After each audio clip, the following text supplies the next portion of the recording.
আসসালামু আলাইকুম রহমতুল্লাহি ওবরকাতুহু। সম্মানিত দর্শক, বাংলাদেশে কিংস পার্টি গঠনের তোড়জোড় চলছে। রীতিমতো তোড়জোড় বললে ভুল হবে, এটাকে আপনি প্রতিযোগিতা বলতে পারেন। একজন অন্যজনের সঙ্গে প্রতিযোগিতা করে কিংস পার্টি করার চেষ্টা চলছে গত কয়েক মাসে। এটিকে 6 মাসে না 7 মাসে না 8 মাসে এটি বলতে পারবো না। একটা পত্রিকায় দেখলাম যে প্রতিদিন গড়ে 2টো করে নতুন নতুন রাজনৈতিক দল আবির্ভূত হচ্ছে। আমাদের দেশে ক্ষমতার প্রতি মোহ এবং পরিশ্রম না করে আলস্যে দিন কাটানোর যে প্রবৃত্তি, এটি বাঙালির মধ্যে প্রবল। দ্বিতীয়ত, যদি আপনি কাউকে কোনো স্বার্থ দেন আর সেই মানুষটিকে আপনি যদি অপমান করতে থাকেন, সে লজ্জা পাবে না। এমনকি তার সঙ্গে যদি পশুর চাইতেও নিকৃষ্ট ব্যবহার করে তাকে কোনো পদ দেন, পদবি দেন, অর্থ দেন, ঘুষ দুর্নীতি করার সুযোগ দেন, তাহলে অনায়াসে আমাদের দেশের যত লোক মেনে নেয়, পৃথিবীর সভ্য দেশগুলোতে এটা হয় না। ওদের একটা সাকসিয়ত থাকে, সভ্য দেশের একটা সাকসিয়ত থাকে, একটা উদ্দেশ্য থাকে, সাবজেক্ট থাকে, একটা লক্ষ্যবস্তু থাকে, একটা গোল থাকে। দেশের প্রতি, গোত্রের প্রতি, নিজের শরীর, পিতামাতা, আত্মীয় স্বজনের প্রতি তাদের একটা দায়িত্ব এবং কর্তব্য থাকে। ফলে দেখুন, সেই প্রাচীন জামানাতে যখন হেরোডোটাস হলেন, তখনই পিথাগোরাস সেখানে জন্ম নিলেন। যখন পিথাগোরাস হলেন, সেখানে সোলন হলো, সেখানে সক্রেটিস হলো, অ্যারিস্টটল হলো, প্লেটো হলো, ওখানে আলেকজান্ডার হলেন। তারপর বাড়তে বাড়তে সেটা পুরো গ্রিসে ছড়িয়ে পড়লো। গ্রিস থেকে সেটা ইটালিতে চলে আসলো, রোমে। এবং ইটালির যে রোম, এটা প্রতিদ্বন্দ্বী হিসেবে ভূমধ্য সাগরের অপর প্রান্তে আবার তৈরি হলো কার্থেজ। সেই কার্থেজে তৈরি হলো হানিবল, তৈরি হলো হামিলকার বার্কার মতো বিশ্ব কাঁপানো মহাবীর। কার্থেজ মানে আজকের যে তিউনিসিয়া, সেখান থেকে আপনি এগুলে আপনি দেখবেন মরক্কো আছে। এখানে তৈরি হলো উমর ইবনে হাফসুন। এবং তিউনিসিয়াতেই পৃথিবীর প্রথম বিশ্ববিদ্যালয়, অক্সফোর্ড কেমব্রিজ নয়, তিউনিসিয়াতেই পৃথিবীর প্রথম বিশ্ববিদ্যালয় তৈরি হয়েছে। মানে মরক্কোতে মার্কাস বিশ্ববিদ্যালয়। তারপর চলে যান মিশরে, সেখানে কত বড় বড় মানুষের জন্ম হলো। ফেরাউন জামানাতে অন্তত 20 থেকে 30 জন বিখ্যাত ফেরাউন প্রাচীন জমানাতে, যাদের জ্ঞান গুণ সব কিছু মহাকালের, মানে আজকের জমানাতে সবচেয়ে শ্রেষ্ঠতম মানুষটির চাইতেও তারা ওই জমানাতে স্মার্ট ছিলেন, জনকল্যাণকর ছিল তাদের কর্মপরিধি, এবং তারা রাষ্ট্রে যে সুশাসন প্রতিষ্ঠা করেছিলেন অকল্পনীয়। মিশর থেকে চলে আসেন ব্যাবিলনে, ওখানে একই অবস্থা। নেবুকাদনেজার থেকে শুরু করে আরও অনেক বড় বড় মহামানব সেখানে তৈরি হয়েছেন। একটু পার হয়ে চলে যান পারস্যে, সেখানে দারায়ুস, জাকসেস, সাইরাস, নশেরোয়া, আরও কত বড় বড় দুনিয়া কাঁপানো মহামানব। পাড়ি দিয়ে এবার চলে আসেন ফ্রান্সে, জার্মানিতে, এরপরে ইংল্যান্ডে।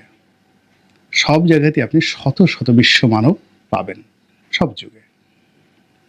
এই যে এদের যে একটা জাতির সত্তা, এরিয়ান জাতির সত্তা, আর্য সভ্যতা, মানব সভ্যতা, বিশ্ব সভ্যতা, এদের বডি, শরীর, মন, মানসিকতা এমনভাবে গড়ে উঠেছে, তারা লোভ দ্বারা লালিত হয়। তারপরে আমাদের জীবনে যে সকল মন্দ জিনিসগুলো রয়েছে, সবই তাদের রয়েছে। কিন্তু একটা নির্দিষ্ট জায়গাতে এসে যখন তাদের পিতৃপরিচয়ের প্রসঙ্গ আসে, বংশের বিষয় আসে, দেশের বা দেশপ্রেমের বিষয় আসে, অমনি তারা মানুষ হয়ে যায়। আর আমরা যখনই ব্যক্তিগত স্বার্থের জায়গা আসে, এবং ন্যূনতম কেউ একটু বিকাশে আপনাকে যদি বলে যে ভাই আপনার বিকাশ নম্বরটা একটু দিন, 1000 খানেক টাকা পাঠাবো, বিনিময়ে আমার জন্য একটু ঘেউ ঘেউ করতে হবে। তো এটা শুনে আমাদের দেশের অনেক মানুষ, আরে কি বলেন আপনি, ঘেউ ঘেউ, আপনি আরও 500 টাকা পাঠান, দরকার হলে আরও বেশি করব। ঘেউ ঘেউ মানে কি? ঘেউ ঘেউ করা প্রাণী যে সমস্ত জিনিস করে সেগুলো আমি করতে পারবো। এরকম সমাজে গাল ফাটানো লোক আমাদের এখানে অভাব নেই। ফলে আমাদেরকে নিয়ে ইতিহাসে সবসময় খেলাধুলা হয়েছে, প্রচণ্ড খেলাধুলা হয়েছে। সভ্য জাতিরা খেলেছে, অসভ্য জাতিরা খেলেছে, আক্রমণকারীরা খেলেছে, দিল্লি খেলেছে, রাওয়ালপিন্ডি খেলেছে, লন্ডন খেলেছে, পর্তুগিজরা খেলেছে, কে না খেলেছে। আর এখন আমাদের সমাজের যারা চালাক চতুশ্রেণী তারা তুলনামূলকভাবে বোকাদেরকে নিয়ে খেলছে। এবং তারই ধারাবাহিকতায় এখন এই সময়টাতে রাষ্ট্র ক্ষমতাতে যারা এসেছেন তারা আমাদের এই সময়ের সবচেয়ে বুদ্ধিমান মানুষ, সবচেয়ে কৌশলী মানুষ, সফল এবং প্রচলিত শিক্ষা এবং দীক্ষায় তারা অনন্য। তো কাজেই অতীতে বিভিন্ন সময় চরিত্রহীন টাউট বাটপার লোকজন যখন রাষ্ট্র ক্ষমতায় এসেছে, তারা তাদের এই পা চাটার জন্যে, কদম মুবারক লেহনের জন্যে, তাদের জুতো যাতে কেউ মাথায় করে ঘুরে, এই জন্য তাবেদার শ্রেণী, চাটুকার শ্রেণী দলের ভিতরে, দেশের মধ্যে, গোত্রের মধ্যে, পরিবারের মধ্যে তৈরি করার পাশাপাশি একই সঙ্গে রাজনীতির অভিলাষ পূরণে গৃহপালিত বিরোধী দল, কিংস পার্টি এসব চলে আসছে এবং করে আসছে। অতীতে যারা একটু লোভী ছিলেন, স্বার্থপর ছিলেন, এখনকার জামানাতে যারা লোকজন রয়েছেন রাষ্ট্র ক্ষমতায় তাদের সে অবশ্যই তারা অনেকেই অযোগ্য ছিলেন, অন্তত শিক্ষা দীক্ষার দিক থেকে, বিশ্ব মানচিত্রে তাদের পরিচিতির দিক থেকে। এবং তারা যখন ক্ষমতায় এসেছিল তখন তাদের সম্পর্কে আমরা এত কিছু জানতাম না। যেমন ধরুন জনাব আসিফ নজরুল বা রেজওয়ানা, ওনারা ক্ষমতা আসার আগে তাদেরকে নিয়ে আমরা যত মানুষ আবেগতাড়িত ছিলাম, তাদেরকে চিনতাম, তার 100 ভাগের 1 ভাগ লোকও ক্ষমতা গ্রহণের আগে জনাব হুসাইন মোহাম্মদ এরশাদ সাহেবকে চিনতেন না। কিংবা ডক্টর মোহাম্মদ ইউনূস সাহেবকে এখন সারা দুনিয়ার মানুষ যেভাবে চিনেন। কিন্তু শহীদ প্রেসিডেন্ট জিয়াউর রহমান যখন ক্ষমতায় এলেন তখন তাকে যত মানুষ দেশের ভিতরে চিনতেন বা তিনি ক্ষমতা গ্রহণ করার আগে যত মানুষ চিনতেন তার চাইতে হাজার হাজার গুণ মানুষ, বেশি মানুষ ডক্টর মোহাম্মদ ইউনূসকে চেনেন। এরপরে শিক্ষা ধরেন, প্রাতিষ্ঠানিক শিক্ষা, দেশ বিদেশ ভ্রমণ, বয়স সব মিলিয়ে এখন যারা আছেন অতীতের ক্ষমতাধর লোকদের চাইতে ওনারা এখন অন্তত 100 গুণ বেশি এগিয়ে রয়েছেন। তো তারা যদি তাদের এই অভিজ্ঞতা, কর্মযোগ এটাকে ইতিবাচক অর্থে ব্যবহার করতে চাইতেন সেটা এক ধরনের রসায়ন হতো। আর তারা যদি নেতিবাচক কোনো কিছু করতে চান তাহলে অতীতের যে নেতিবাচকতা, সেটা শেখ হাসিনা বলেন, বেগম জিয়া বলেন, এরশাদ সাহেব বলেন, শহীদ প্রেসিডেন্ট জিয়াউর রহমান বলেন, তাদের যে রাষ্ট্র ক্ষমতা পরিচালনার নেতিবাচকতা তার সে 1000 গুণ পারঙ্গমতা দেখাতে পারবেন বর্তমান যারা আছেন তারা। তো সেই দিক থেকে অতীতের যে ব্যাড কালচার, রাষ্ট্র ক্ষমতায় থেকে কিংস পার্টি বানাতে হবে। মঈনুদ্দিন ফখরুদ্দিনের সময়ের যে কিংস পার্টি এটা ব্যাপকভাবে আলোচিত, আমরা ওটাকে মডেল হিসেবে ধরি। তো মঈনুদ্দিন ফখরুদ্দিনের জমানাতে যে সংস্কারের কথা বলা হয়েছিল, যে কিংস পার্টির কথা বলা হয়েছিল, ওটা ওই সময় ব্যর্থ হয়েছিল। বাংলাদেশের শুধু নয়, সারা দুনিয়ার একটা নর্মাল নিয়ম হলো যে এই পৃথিবীর কোনো কিছু হারিয়ে যায় না। আমরা যে কথাগুলো বলি এগুলো বায়ুমণ্ডলের একটা নির্দিষ্ট জায়গাতে রেকর্ডেড হতে থাকে।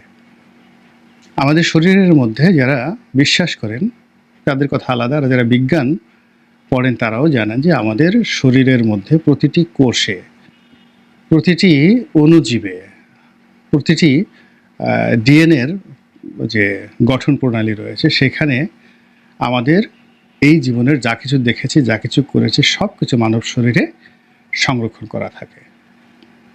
এবং আমাদের যত শব্দমালা যেটা আকাশে থাকে তার সঙ্গে সঙ্গে আমাদের শরীরের মধ্যেও একটি বিশেষ যন্ত্র রয়েছে গলার নিকট। তো এই কণ্ঠনালীতে যে যন্ত্রটি রয়েছে সেই যন্ত্রের মধ্যে সারা জীবনের অডিও এখানে রেকর্ড করা থাকে। ফলে ভালো কাজগুলো যেভাবে পৃথিবী থেকে হারিয়ে যায় না, মন্দ কাজগুলো হারায় না। কোন আমলে, কত হাজার বছর আগে মহাভারত রচিত হয়েছে, আমরা ভুলিনি। কিংবা যখন আরবের লোকজন লিখতে পারতো না, আরবি ভাষাটা এখন যে অক্ষর জ্ঞান রয়েছে তার 1/4 অর্থাৎ 25% অক্ষর তখন ছিল। তখনও ইমরুল কায়েস যে কবিতা তিনি লিখেছেন, বলেছেন, সেটা এখনও আধুনিক দুনিয়াতে শ্রেষ্ঠতর কবিতা রূপে লিখিত আছে। এইভাবে ভালো কাজ হারায় না। আবার একই সময়টাতে ইমরুল কায়েসের জমানাতে যে আয়ামে জাহিলিয়াত ছিল, সে আয়ামে জাহিলিয়াত সারা দুনিয়াতে বিভিন্ন নামে বিভিন্নভাবে ছিল, বাংলাদেশেও ছিল, মাতসার নয়, সেটাও হারায়নি। এবং সেই আয়ামে জাহিলিয়াত এখন এই 2025 সনে বাংলাদেশে এসে মব সন্ত্রাসের মাধ্যমে কিভাবে যাকে বলা হয় নৃশংস এবং নির্মম হয়ে পড়েছে আমরা দেখতে পাচ্ছি। তো কাজেই মন্দ কাজ হারায় না। 1/11-এর সময় যে মন্দ কাজগুলো, যে ব্যর্থতাগুলো, সেগুলো মিশে যায়নি, হারিয়ে যায়নি। ফলে ওই কাজগুলি আবার নতুন করে দেখা দিয়েছে। এবং এই কারণে কি হচ্ছে, এই সংস্কার নিয়ে এখন এই বর্তমান জামানাতে যে সংস্কার, এটি নিয়ে তুমুল আলোচনা হচ্ছে, সমালোচনা হচ্ছে, ঘৃণা হচ্ছে, নেতিবাচক কথাবার্তা হচ্ছে। এবং একই সঙ্গে ওই সময়টাতে যে কিংস পার্টিগুলো হয়েছিল, সেই কিংস পার্টির আদলে এখন যে কিংস পার্টিগুলো হচ্ছে, এদের সঙ্গে সরকারের সম্পর্ক থাকুক বা না থাকুক, এদের সবাইকে সন্দেহের চোখে দেখা হচ্ছে। এবং যারা এই কিংস পার্টির সাথে সম্পৃক্ত, হাতে গোনা 2-1 ছাড়া বেশিরভাগ মানুষদের অতীত কর্মকাণ্ড ভালো নয়। তারা লোভের দ্বারা, লালসার দ্বারা, ক্রোধের দ্বারা, কামের দ্বারা এতটা প্রভাবিত হয়েছেন যে তাদের সেই লোভের কামনা, বাসনা, জিঘাংসা, প্রতিহিংসা, এগুলো দ্বারা নিজেরা শেষ হয়েছেন, তাদের দল, পরিবার, সমাজ সংসারকে শেষ করেছেন। এবং সেই লোকগুলো আবার এখন এখানে জড়ো হয়েছেন। এবং এখানে বেশ কয়েকটি গ্রুপ, একেবারে 16 বছর থেকে 24 বছর এরকম অনেকগুলো গ্রুপ তারা দাঁড়িয়ে গেছে। আবার তার সঙ্গে সঙ্গে 24 বছর থেকে শুরু করে একেবারে 90 বছর পর্যন্ত বয়স এইরকম মানুষ, যারা এক পা কবরে এক পা বাইরে, সকল রোগ বালাইতে পরিপূর্ণ এমন লোকও রাস্তায় নেমে গেছে যে এখন তাদের রাজনীতির সোনার হরিণ বা মৃগনাভি, সুগন্ধি দরকার, কস্তুরী দরকার, পোলাও দরকার, কোরমা দরকার।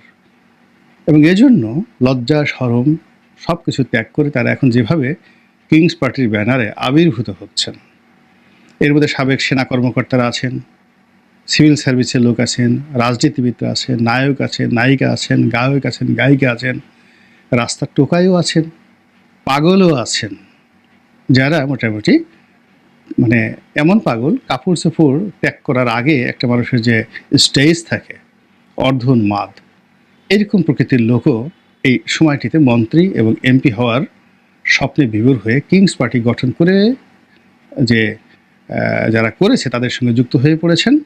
আবার অনেকে নতুন কিংস পার্টি করার জন্য চেষ্টা এবং তদবির চালিয়ে যাচ্ছেন।